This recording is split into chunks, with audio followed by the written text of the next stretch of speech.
We now present For the Record. Welcome to For the Record. I'm Will Keneally. We start this morning with the federal government shutdown, or at least what we think will be a federal government shutdown. Full disclosure, we are pre-taping this on Friday, so we don't know for certain the status of the shutdown on Sunday morning. But throughout the week, all indications have pointed towards heading toward a government shutdown, with Speaker Kevin McCarthy at the center of stalled negotiations between his own House Republicans and Democrats who lead the Senate. Look, I don't think anybody's stronger. I don't think the country's better if you have a shutdown. And I think the difference here is I've had conversation with Democrat senators, even as early as today, who want to do something on the border. Speaker McCarthy is letting a small band of very extreme members override the views of everyone else. It's the tail wagging the dog. That's the crux of the entire shutdown message. And if Speaker McCarthy continues on his path, it will have consequences for years to come. And so that's where we sit with the current shutdown. And joining us now is Wisconsin Senator Tammy Baldwin. And thanks so much for joining us. My pleasure. So as it stands, how close are we heading into this weekend to breaking the logjam? Well, on the Senate side, we have been working in a very bipartisan manner to advance a continuing resolution that would keep the government funded through mid-November, allowing us ample time to pass our appropriations measures funding government. On the House side, they are working on extreme partisan legislation that will have no chance of passing in the United States Senate. And so we're hoping and pleading with Speaker McCarthy to recognize finally that the only way to keep the government open is to take a bipartisan approach. And as soon as he reaches that conclusion and that realization, we will be able to keep the government open. But I want to step back and just note about, a government shutdown would hurt our economy. It would threaten American safety. It would cut off critical support for our troops. It would stop nutrition programs that children and families rely upon. It would hurt small businesses. There will be big impact if Speaker McCarthy is not willing to start working on a bipartisan basis to keep our government open and continue to work on our funding bills. And so again, we're recording this on a Friday, so we don't know yet when our viewers are going to see this on Sunday. But assuming that we do see a shutdown, do you have a sense of how long we expect that to last? It will last only as long as it takes for Speaker McCarthy to realize that he cannot proceed with extreme partisan legislation. The Senate requires 60 votes in order to pass a bill. That means Democrats and Republicans must work together.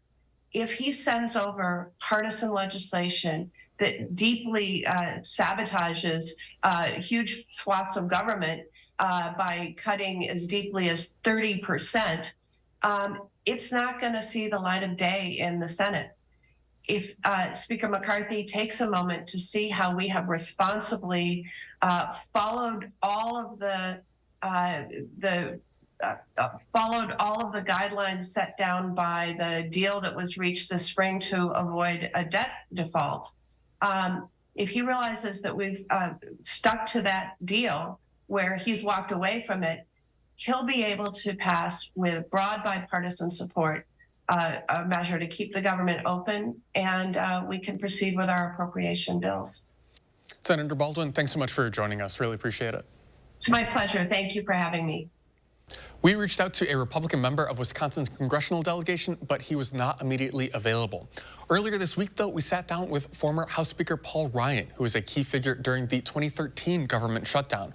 We started by asking him what's going through Kevin McCarthy's mind right now. We're looking at this budget stalemate right now, essentially.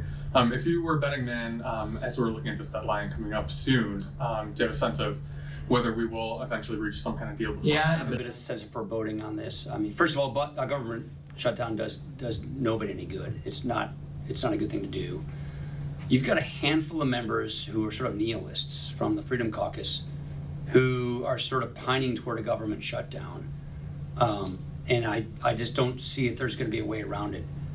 I believe at the end of the day, though, that Speaker McCarthy and the majority of Republicans who voted for the budget agreement that he achieved with President Biden, which I thought was a good budget agreement, I think at the end of the day they're going to honor that agreement, but those bills aren't written yet. And so I think they're probably going to have a government shutdown. I hope they don't. My old counterpart, Mitch McConnell, used to always say, there's no lesson gained from a second kick of a mule. Well, we have so many members who are new to Congress that have never been for a government shutdown. They've never been kicked the first time by the mule. So I think there's a lot of people who, not a lot, there's a handful of members who are pushing us toward a government shutdown, and it's a waste of effort and time. It doesn't bode well for the party that does it, but a lot of these members have not yet learned that lesson, unfortunately. This kind of seemed reminiscent to me of kind of the early 2010s with kind of the budget sequestration, some of the other debt ceiling issues that we ran up against. I'm kind of curious too, obviously you weren't speaker at that point, but kind of from a speaker's perspective, what's going through Speaker McCarthy's head right now? Well, He's trying to... Yeah, I navigated these same things. Actually, when I was budget chair, Patty Murray and I did the budget agreements to get past the sequester in the 2014, 2015, 2013 era. And so what happens, look, we have divided government. This is the reality that a lot of members, no, I shouldn't say a lot of members. This is the reality that a few members do not want to acknowledge. You have divided government. The House is Republican, the Senate is Democrat, the President's a Democrat. That means you have to work together to find a compromise to get through these moments. I think Speaker McCarthy did a really good job with President Biden on the debt limit deal, getting a good compromise, reaching budget totals that they're going to spend to, and now executing it. Well, a small minority of Republicans, against the majority of Republicans, didn't like that or are trying to derail that. And regrettably, I think that will lead to a government shutdown. But at the end of the day, I think the Speaker's going to honor that deal. So yes, I know exactly what Kevin's going through. I've been through the same kinds of moments before. They're frustrating, but we're going to get through this. We're going to get through this. A government shutdown is not like a debt limit default. It's very different. So as far as its effects on the economy, far different, far less acute than, say, a default. And I do believe that they'll get the government funded at the end of the day. But it's going to be a bumpy road between now and then. We'll hear more from Speaker Ryan later in the show. But when we come back, a panel of retired justices is looking into whether Republicans can impeach the state's newest Supreme Court justice. But we just don't know who they are. We'll sit down with a group suing to get those answers coming up next.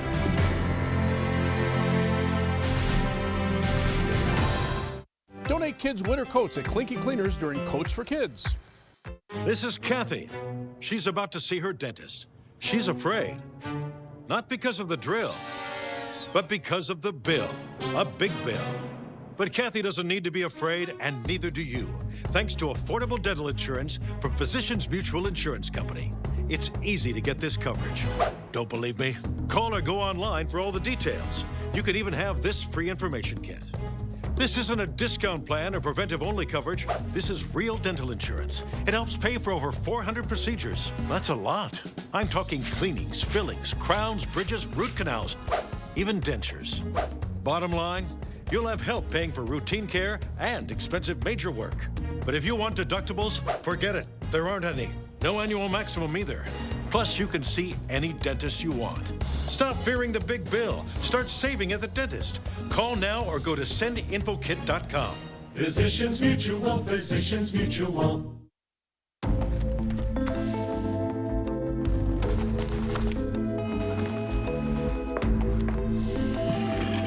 Hold it! Imagine a world with no drama. I haven't signed Jody's card yet. At 4imprint, finding the promotional products you need to create a memorable moment is an easy mission. Our expert team will take care of every detail to make your success a certainty. Take the drama out of ordering promotional products at 4imprint.com. 4imprint, for certain.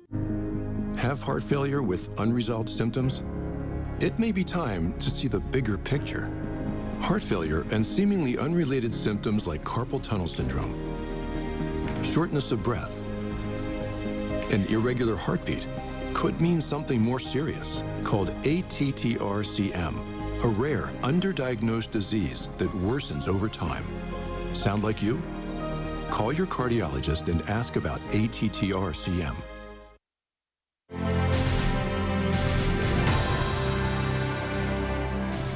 Welcome back. This April's state Supreme Court election was a pivotal one, flipping the balance of the court in favor of the liberals for the first time in more than a decade. Now, that's expected to change policy on a variety of issues here in Wisconsin, including abortion, but also the legislative district maps, which largely favor Republicans in the state capitol. Now, the justice who won in April called those maps quote-unquote rigged, and Republicans want Justice Janet Protasiewicz to recuse herself because of those comments. And if she doesn't, they're looking to impeach her. Now, the state's powerful Assembly Speaker has hired a panel of 3 retired justices to help make the case for impeachment. The catch? Us in the public, we don't know exactly who they are. We are joined now by Heather Sawyer, the executive director of a watchdog group suing for that information. And thanks so much for joining us. Thank you for having me. So just in the last few days here, you have had a lawsuit and a hearing before a Dane County judge. Can you just run through where the status of your lawsuit is right now? Yes, we had a hearing this morning. We, filed a complaint seeking an immediate order from the court ordering the secret panel to meet in public. As you pointed out, Speaker Vos has threatened to impeach a sitting Supreme Court justice. What's worse, he's proceeding to do so by seeking advice from a group of individuals behind closed doors. Because time is of the essence here, we immediately went into court seeking information about who is involved and requiring the panel to meet in public, which is what Wisconsin law requires. We had a hearing today. We were seeking a kind of temporary restraining order. The court did not enter that order, though not acknowledging that we would likely succeed on the merits in setting a hearing for October. In the interim time, the district attorney will be investigating and, we hope shedding additional light. Of note, Justice Prosser, who has publicly admitted to being involved in the work of this group, did join the hearing by telephone. He admitted and acknowledged that the group had met at least once, but he refused to identify who is involved. This only heightens concerns about the secrecy here and makes it clear that the public should learn more and should learn it now while this is ongoing and not later after the panel has concluded its work. And kind of in that broad philosophical sense, why is it important for the public to have this kind of information? Well, Wisconsin law is clear, and Wisconsin has a long-standing commitment to making sure the public is informed because of the understanding that democracy depends on an informed electorate. That is clear policy, and it's in the law, and it does require that a government body here, an advisory panel tasked with advising the Assembly Speaker and legislator on potentially proceeding on impeachment of a sitting judge. A matter of incredible public importance, should be meeting in public. The voters should know what's going on. They should have the right to ask questions as needed about what the government is doing in their name. And kind of across the country, are there any parallels to be drawn here? I think, for example, in Wisconsin, the Legislative Fiscal Bureau here can provide advice to legislators, and that can kind of remain secret. Are there at times any government agencies that work with a certain amount of secrecy? There are provisions, even in open meetings law, to allow for closed door sessions for certain particular things, like advice from legal counsel on litigation. Not, though, on a matter of such public imports as to whether or not the legislator is going to move to impeach a sitting justice. We don't think there's any reason why that shouldn't, and under the law, that it must proceed in public. Now, I want to play a clip now here from Assembly Speaker Robin Vos. He gave an interview with WisPolitics.com on their Capitol Chats podcast. I didn't want this to be some kind of a public flogging of the people who volunteered to be part of this, which is exactly what's happened. So I think my initial decision was right. Ultimately, I would like to put it out for a public review, but again, it's not really a public document. It's certainly not a public process. There's nothing in statute to do it. It's just people giving me advice. Is this panel, any kind of panel like this, consistent with Wisconsin's open records law here? Well, Wisconsin law is pretty clear. A government body is required to meet in public. Advisory panels, such as the speaker has convened here, qualify as government bodies under the law. There doesn't have to be a lot of formality around it. If the law required formality, it would allow public officials to evade having meetings in public. So, the panel that has been tasked, this group of former Supreme Court justices to review and advise on proceeding to impeachment is acting as a government body. The Speaker is certainly entitled to his opinion, but the law is clear in our view. It does require that these meetings occur in public. In a democracy, the government doesn't get to operate in secrecy. Time is of the essence here. That's why we have proceeded as quickly as we have to make sure that the people of Wisconsin know what the government is doing in their name, and they know it in real time, not after the panel has concluded its work and potential impeachment proceedings are moving forward. And I do want to mention that you're not an unfamiliar face here in Wisconsin. Your group also worked to get open records related to the Gableman investigation of the 2020 election. So just broadly from your work, are you seeing any type of trend across the country of some of these kind of more secret investigations or government workings at all? Well, yes, it is true that when public officials seek to work behind closed doors, it is sometimes because, the narrative that they may be portraying to the public is in need of questioning. So we have seen, certainly in the aftermath of the 2020 election in particular, a number of claims, false claims as it ended up, of voter fraud, and investigations like the investigation of the Office of Special Counsel in Wisconsin that sought to proceed out of the public view. The work that we did there to expose what was really going on behind closed doors, I think did prove that unfortunately a tremendous amount of Wisconsin taxpayer time and money was spent chasing baseless claims of fraud, that the people conducting that investigation were not open and clear with the public about the lack of any evidence of voter fraud, and that they tried to hide that and fought us every step of the way. So, we are committed to making sure there's, truth and accountability in a democracy, and we do proceed, wherever we see that not happening. Heather Sawyer with American Oversight, thanks so much for joining us. Thank you. And when we come back, former House Speaker Paul Ryan joined us for a one-on-one interview talking about the federal budget stalemate and what is the future for Republican presidential politics. We'll have more coming up after this.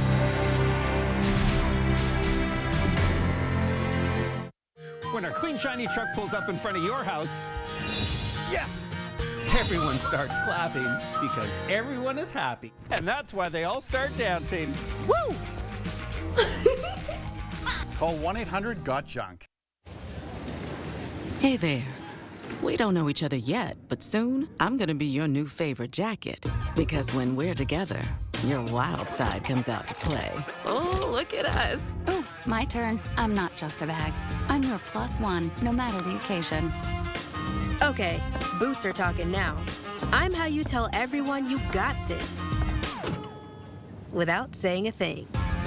Fashion is what you buy. Style is what you own.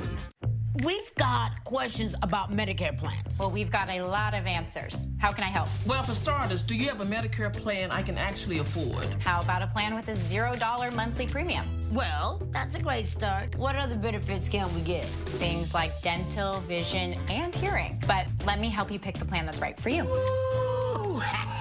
Don't wait. Call 1-800-AETNA for you to get answers to your questions and pick a plan that's right for you. And let's make healthier happen together. As the world keeps changing, so does COVID-19. That's why this season's COVID-19 shots have been updated. They're one of the best ways to help protect yourself against COVID-19. Learn more and schedule at vaccines.gov. Do you have an idea for an invention, but you don't know what to do next? Call InventHelp. They've been helping inventors for 35 years. Call today for free information. Call 800-550-5543.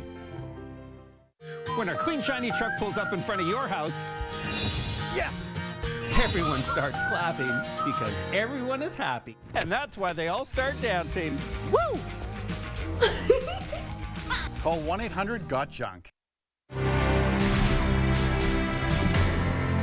Welcome back. It was quite a career path for a Janesville native. During summers in college, he worked staffing the Oscar Mayer Wienermobile, later getting elected to Congress in his late 20s and eventually becoming Speaker of the House of Representatives and a Republican vice presidential candidate. Paul Ryan joined us for a one-on-one interview earlier this week. We'll show you the rest of that here now. When I turn to presidential politics, we had our first presidential debate in Wisconsin here. Were you there, or what No, were I didn't. I watched it on TV. Issues? I watched it on TV from my living room in Janesville. I didn't go to Milwaukee to see it. What were your takeaways from that first debate? First, Trump made a mistake not being there. Second, he probably not there because if he could walk himself into more legal jeopardy, and I don't think there's things he can defend. So I guess he's going to stay away from these debates. And third, this helps the other. I want to beat Trump. If we put up a non-Trump nominee for president, we win the White House, we add to our seats in Congress. That's my strong conviction. If we nominate Trump, I think we lose the White House, we lose seats in Congress. So take Nikki Haley, for example. She had 11 good minutes in that debate, just 11 minutes, and soon after she's polling 6 points ahead of Biden. So I believe the party that puts the first fresh face forward wins this election. I hope it's Republicans. So I'm looking for good Republicans to distinguish themselves, to prove to the country that they're worthy of being not only our nominee, but being a president. And if we can consolidate this field soon, I don't know, after, say, Iowa and New Hampshire, to one non-Trump Republican, then I think that person becomes the nomination, because 2/3 of Republicans, give or take, don't want Trump to be our nominee. I'm one of them. And only 1/3 want Trump to be our nominee. So if we can consolidate the field from, say, 6 or 7 people to 1 or 2 people, then somebody other than Donald Trump will be our nominee. I hope that happens. And so what kind of advice would you give to somebody like Nikki Haley? They don't really need, they're all friends of mine. They don't need my advice, which is just show that you can take it to the distance. Show that you can be a president, show that you have the moxie, the courage, the vision, the temperament to be a good president, and distinguish yourself from the guy who's absent, the 800-pound gorilla in the room, Trump, to show that you can win the actual election. Look, I don't think Trump's fit for office, but that argument doesn't really work with the Trump base. But I think the argument that works with the Trump base is that Trump doesn't win. We've been losing since 2016 with him. So I think a Republican conservative that can say, not only can I govern well, not only do I have the experience to govern well, I can win. I think that's a winning argument, and the person who can make that argument most effectively, I think, can do well in the debate and hopefully win the nomination. Curious too, it's been really interesting for me, at least, to see in recent days, we've seen both Biden and Trump kind of appeal to union workers. Obviously, union debates have been very different here in Wisconsin. Are we going to see that, where we see some Republicans try and kind of court that union? I always had the building trades supporting me, so I had lots of unions that actually supported me as a conservative Republican from southern Wisconsin. I do think so. You have to understand that the Republican Party now is really a working class party. And that's a benefit that's come our way for the recent, last few election cycles. I also think inflation is a big driver of these union campaigns. I think inflation has really eroded the paychecks of workers. So I think there are workers who are pushing to improve their collective bargaining agreements. But because you have both parties appealing to workers, shows you the fact that the blue-collar worker is a worker that is not just one party anymore. They're being very discerning in their choices, and they're up for grabs. Frankly, I would say blue-collar workers are becoming more and more Republicans. It's the suburban swing voter that is the new swing voter. Here in Wisconsin, it's the wild counties. So if you look at the political landscape in America today, the states that are going to determine who the next president is, states like Wisconsin, Nevada, Georgia, Arizona, Pennsylvania, it's the suburban voters that are the new swing voters. And a lot of those rural blue-collar voters are pretty much Republican voters now. I want to ask you a little bit about legislative redistricting. Your first congressional district could stand to be the one that would change theoretically the most under new maps that could be drawn. But also we've seen state Republicans float this idea of nonpartisan redistricting. Would you back something like what's being floated? Yeah, first of all, we're in the middle of a decade. So I don't think we should rewrite our seats because it was already done after the census. I do think that this commission is a much better alternative to some unelected judge writing the maps after an election in a partisan way. So if the legislature can't come together, meaning the state legislature and the governor, to put maps that they can agree on that are legal, there are laws that govern how you write these maps. If they can't figure that out, then I think the next best option is some nonpartisan commission. Wonderful. Thanks so much. You bet. That was our interview with former House Speaker Paul Ryan. We'll be back right after this.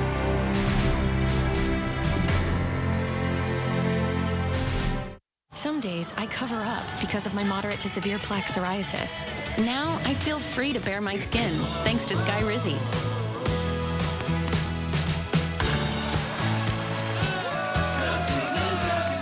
I'm celebrating my clearer skin my way. With Skyrizi, 3 out of 4 people achieved 90% clearer skin at 4 months. In another study, most people had 90% clearer skin even at 5 years. And Skyrizi is just 4 doses a year after 2 starter doses. Serious allergic reactions and an increased risk of infections or a lower ability to fight them may occur. Tell your doctor if you have an infection or symptoms, had a vaccine, or plan to.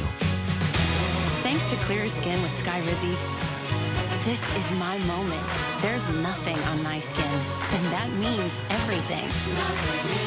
Now's the time. Ask your doctor about Skyrizi, the #1 dermatologist prescribed biologic in psoriasis. Learn how AbbVie could help you save. Don't miss Schuster's Farm Fall Harvest, on now through October 30th.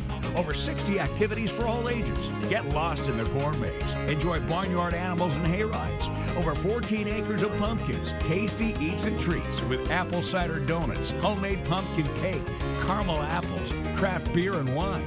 Dare to enter our haunted forest. Schuster's Farm Fall Harvest. Just minutes east of Madison and Deerfield. Visit schustersfarm.com for details. Here's to the co-pilot, the person or pet who chooses never to leave our side as long as we're on the open road. The one who doesn't just help us pass the time. They make it worth spending. So for every cruising compadre, early morning DJ, or nighttime navigator, this is for you. Good catch, co-pilot. Wherever you're headed, Marathon is there because we're driven together. Welcome back. This week we brought you the story of Christopher Miller as part of a months-long investigation, and here's more from our Braden Ross. Rock County, November 19th, 2022, just after 2 a.m. A Wisconsin state trooper tries to stop a silver Mazda for speeding on I-90 just outside Janesville. What follows is a 6-minute chase reaching speeds of 130 miles per hour. By the end, the car has taken out a traffic light and lost 2 tires. When it finally stops, one man jumps out of the car and runs off into the night. Put your hands up! Put your hands up! This is the last time 27-year-old Christopher Miller would ever be seen alive. It felt surreal. I feel like it still feels surreal that this is like actually our life. You can see the full story online at channel3000.com. Now that's our show for the week. Have a great rest of your weekend. This has been For the Record.